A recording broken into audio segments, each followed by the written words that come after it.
ఇప్పుడు జనంలో నుంచి వచ్చే నాయకుడికి ఈ స్టెప్స్ అన్ని తోసుకుంటున్నా తొక్కుకుంటున్నా ఎగిరి దూకుతానో వచ్చే నాయకుడికి ఉన్న తేడా అక్కడ.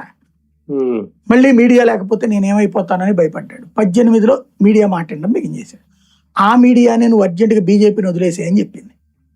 వాళ్ళ మాటలు నమ్మి బీజేపీని వదిలేసి చేయగాల్చుకున్నాడు.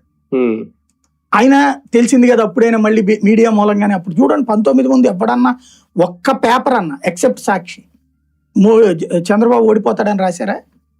ఈవెన్ ఎలక్షన్ అయిపోయిన తర్వాత కూడా ఏమని రాశారు? జనం అర్ధరాత్రి పట్ల బారులు తీసి ఓటేసింది ఎందుకు 2 దాకా 3 దాకా చంద్రబాబు ఇచ్చిన 10,000 కోసం అని చెప్పారు కదా. ఆ నెల రోజులు కూడా ఆపద్ధర్మ ముఖ్యమంత్రిగానే ఉన్నారు బాబు గారు. ఏ రోజన్నా మేము ఓడిపోతామన్న ఫీల్ అయ్యారు వాళ్ళు. ఎలక్షన్ రిజల్ట్ స్టార్ట్ అయ్యి 1 గంట తర్వాత షాక్ అయ్యారు.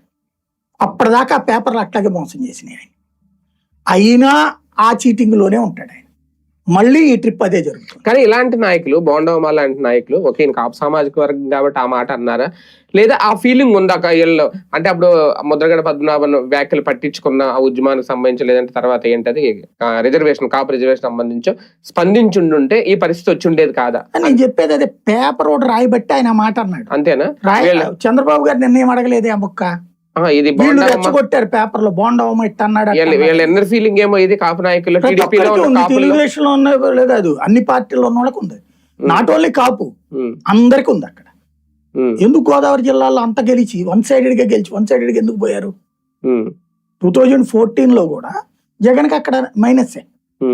19లో ఎందుకు అంత భారీగా విజయం వచ్చింది? అదే 19 ముందు వైఎస్ జగన్మోహన్ రెడ్డి కాపు రిజర్వేషన్ మా వల్ల కాదని చెప్పేశాడు ఆయన ఓపెన్ గా. అంతకు ముందు వీళ్ళు చూస్తాం మేము చేస్తాం అనేది చూస్తాం కాదు, రిజర్వేషన్ ఇచ్చారు కూడా.